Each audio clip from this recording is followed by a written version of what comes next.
Ang Pilipinas ay isa sa mga bansa na humaharap sa kahirapan ngayon at sa 46 na 9.2 milyon na mga Pilipino na nasa edad na 60 pataas ay nagtatrabaho pa at isa na doon si Nanay Francesca. Si Nanay Francesca ay nagtitinda sa harap ng zapote tuwing alas 3 ng hapon at siya ay umuuwi ng alas 5 ng hapon. Ayon kay Nanay Francesca, ay mahigit 500 o 300 ang kanya naiipon sa isang araw at yun ay ginagamit niya pangkain. Kahit siya ay matanda na, ay hindi pa rin siya tumitigil maghanap buhay.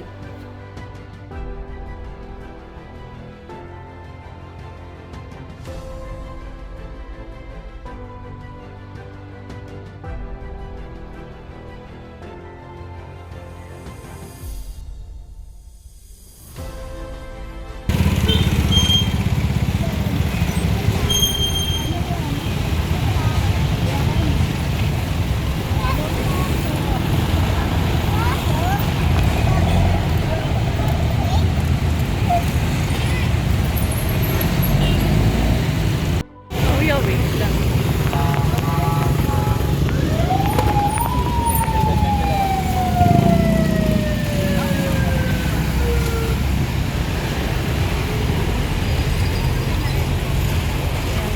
Wala kayo nilay? Ang dalawa?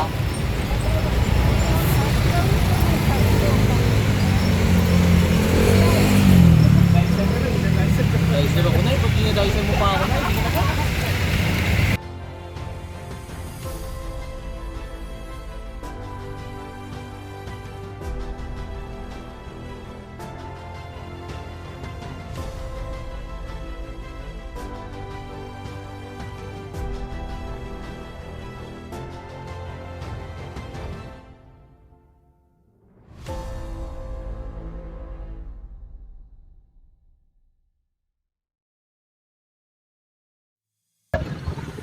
Francisca Marcos, tawagin mo na lang ako Francine. Ilang taon na po kayo? 83. So, Nay, kamusta naman po buhay niyo sa pang-araw-araw? Ito, kumakain pa rin 3 beses sa maghapon. Saan po kayo na-uwi at sino na lang po ang mga kasama niyo sa pag-aaral? Naputi uno, waling-waling street. Pinupuntahan pa po ba kayo ng mga anak niyo? Meron kayo? Minsan hindi na. Kasi wala naman ano sa amin, wala naman birthday. At saka, nag-iisa lang ako. Sa mga kamag-anak niyo po, may nalalapitan pa po ba kayo sa kanila kapag kailangan niyo po ng kaunting tulong? Malayo sila, nasa Bulacan sila. Minsan lang kami magkita-kita, minsan 5 taon o 10 taon, hindi madalas. Kung sakali may patay at itinawag dito na nakakarating. Paano niyo po naman kinakayang buhay sa pang-araw-araw na kayo lang po ang bumubuhay sa sarili niyo? Eh, dahil nag-iisa lang naman ako, mahina naman ako kumain. Kaya. Paano niyo po naisipan ng pagtitinda? Saan po kayo nag-start na sa pagtitinda? Ako, laki na ako ng katsada. Itong itong Jollibee ito, gasolinahan pa yan nung araw. Nakapwesto na ako dyan. Hanggang sa nakarating ako ng islim, kung saan ako nagtitinda, para bang palakad-lakad. Grabe po pala yung sakripisyo nila sa ilang years na po ba kayo nagtatrabaho para lang po makain sa pang-araw-araw? Hindi naman ho araw-araw eh. Dahil pagka ako may pera, bumibili ako ng biglaan na bigas para yung ulam kung sakali may mga luto diyan. Nakakatipid ako. Eh, nag-iisa lang naman ako, wala akong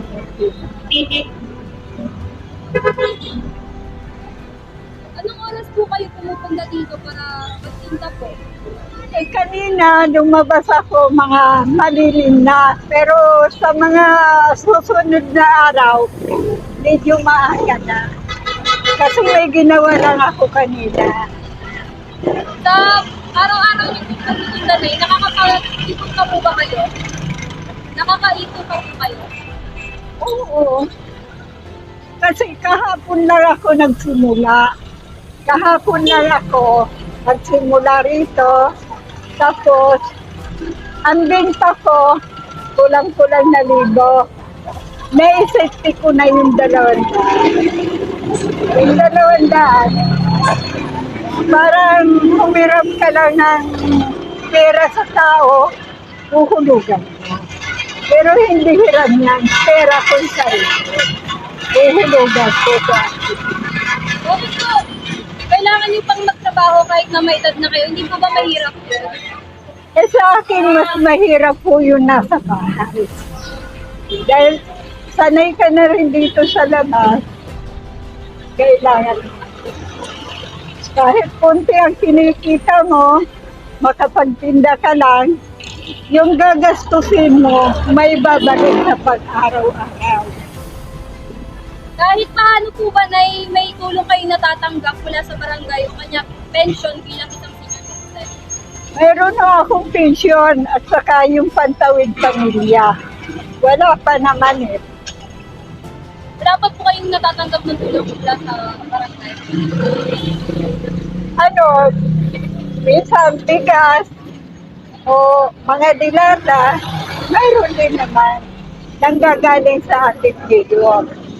Ang barangay ang ano. Bakit po nananatili kayong matatag at kinakaya ang mga hamon sa buhay kahit na napakadami na pong pagsubok na pagdaanan nyo para lang po mahamon yung sarili nyo sa mamumuhay?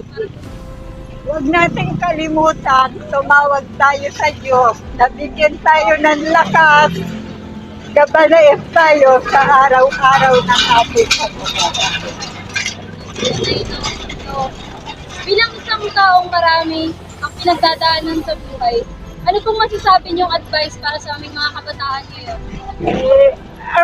Ang masasabi ko sa inyo, magpatuloy kayo sa pag-aaral nyo, na tatagan nyo ang sarili nyo, kahit kayo hirap na magbigay ng baon ng mga magulang nyo, tatagan nyo, mag-aral kayo ng mabuti at nang marating nyo ang gusto nyo abutin.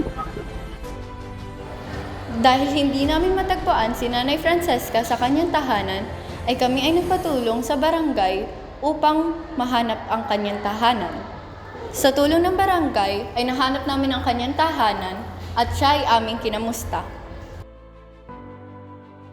Kinamusta namin siya at tinanong at sinigurado kung bakit siya wala sa pwesto niya, kung nahihirapan na ba siya o iba pang rason.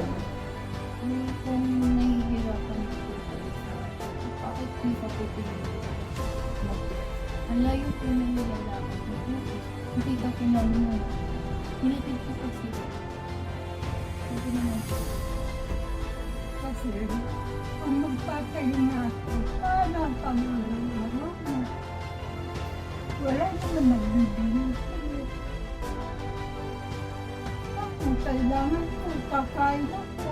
Kung hindi masama sa tawag ko, bibili ka ng gamot sa lahat.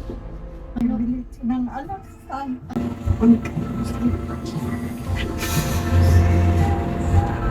Kaya nagsin, ko sa ano.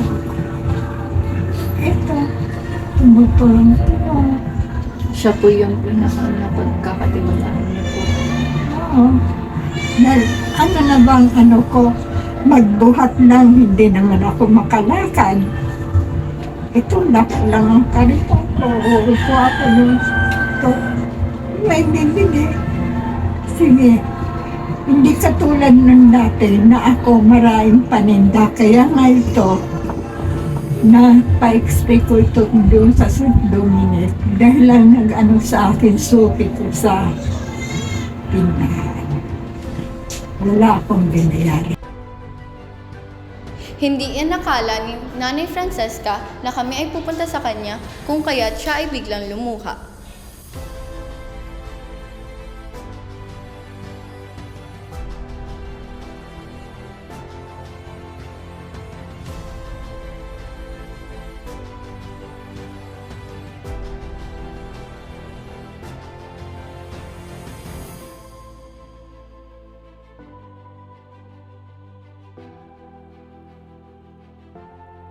At sa aming pagdating ay hindi niya alam na may dala na kaming sorpresa para sa kanya.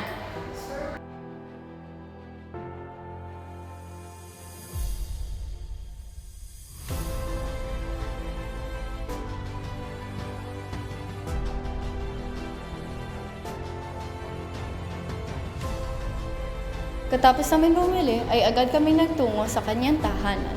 Kita naman dito na napakalayo ng aming nilakad at ito na rin ang kanyang nilalakad. Nay, naalala niyo po yung mga pumunta po ng unang araw? Yung unang araw, Yung walang yung araw po nung marami po kami. marami na kayo. Nag-ambagan po kami para sa konting tulong po sa inyo. Konting tulong po. Ito po, sa inyo po yan. Yung Tapos usapan po, meron din po kaming mga dinala dito na mga grocery po para po sa inyo. Ayan po, may kanin po. Tapos,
at pagkatapos namin siya kamusahin, ay nilibot niya kami sa kanyang tahanan.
Isang mahalagang sinabi sa amin ni Nanay na mag-aral kami ng mabuti at huwag namin pababayaan ito dahil ito lang ang instrumento upang makakuha kami ng magandang trabaho.